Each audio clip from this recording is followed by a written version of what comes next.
G'day guys, Pastor Phil Yates from the Greater Sydney Conference. I hope you are doing, what is, Mr. Raspberry, what are you doing there? On a serious note though, raspberries could not survive if it wasn't for what we're talking about today. And what is that? We are doing the soil honour. This is going to be awesome. What I've learned about soil in the last 24 hours is unbelievable, blows my mind. So before we start, subscribe to the channel. That will give you updates and it will give you a brand new honour when it comes out. We're releasing honours most weeks, so get involved with that. Down in the comments, download the worksheet so you can get this this honour done quicker. Then get in your hands the certificate once you submit the worksheet. So let's go to the requirements for this soil honour. I'm excited. I hope you are. Let's get into it. Define what soil means. Well, soil means this. It's a naturally occurring loose covering of broken rock particles or decaying organic matter on the surface of the earth, which can support life. Soil has three components: solid, liquid, gas. This solid phase is a mixture of mineral and organic matter, which takes up half of the soil volume. The other half is a void made up of gas and water. You guessed it. Number two, where is soil located? Soil is located from the surface of the earth to about 1.5 meters deep. Number three, what are the key factors in soil formation? Climate. Climate is the average and variation of weather in a region over long periods of time. It affects the soil formation in that it provides forces, such as wind and water and sun, the ability to erode rock into soil. Organisms, they are living creatures, including animals and plants and fungi, that are active agents in soil formation.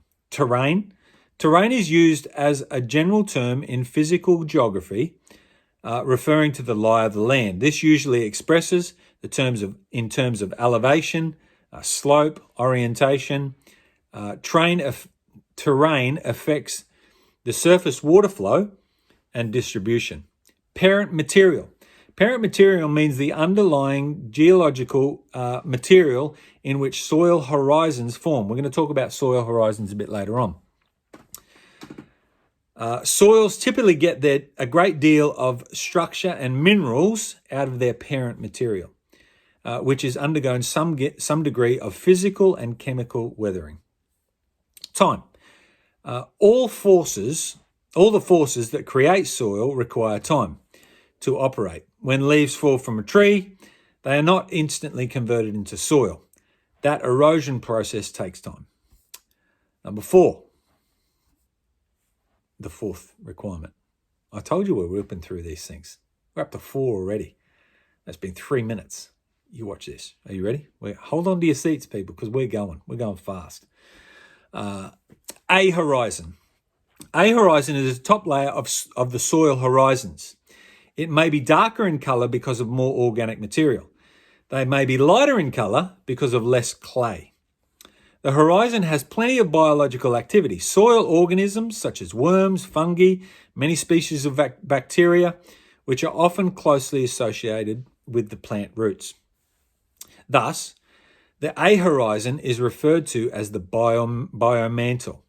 However, since biological activity extends far deeper than in the soil, it cannot be used as a chief distinguishing feature in A horizon.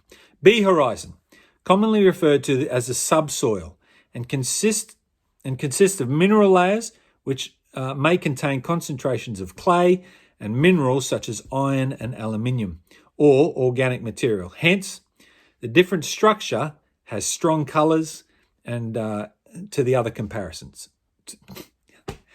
In comparison to the other horizons. C horizon is simply named that because it follows A and B in the soil profile.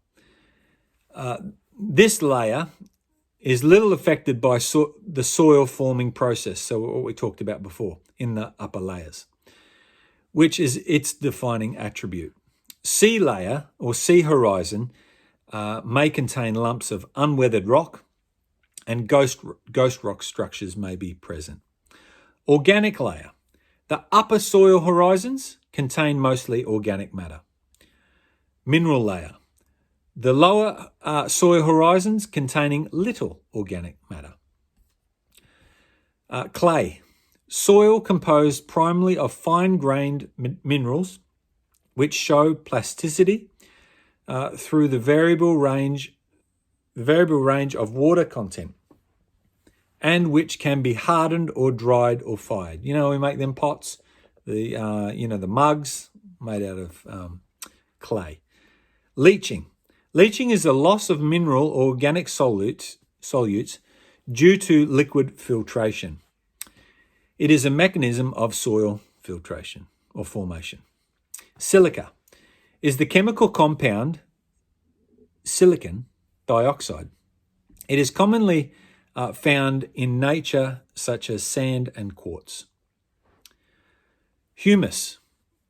Humus refers to any organic matter which has reached its point of stability, where it will break down no further.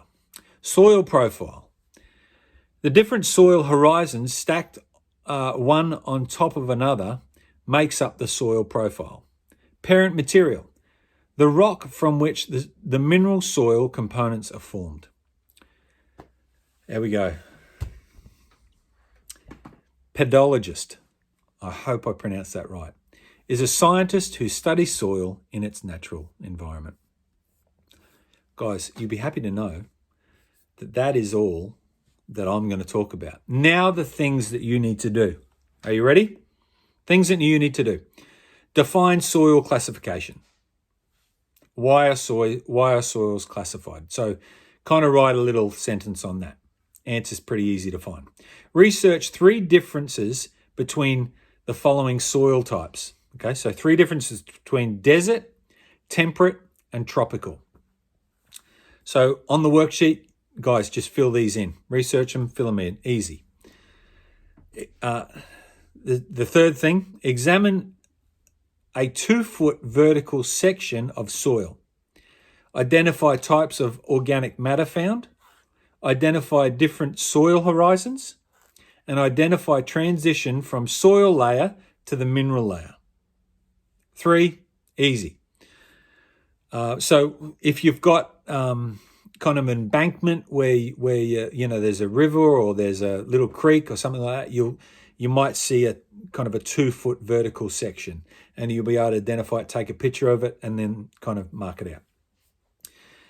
The 4th thing you got to do, and the last thing you got to do, is draw, photograph, or collect and correctly label 5 different soil types. That's it, guys. We've only been 8 minutes. We've done the soil honor. Enjoy.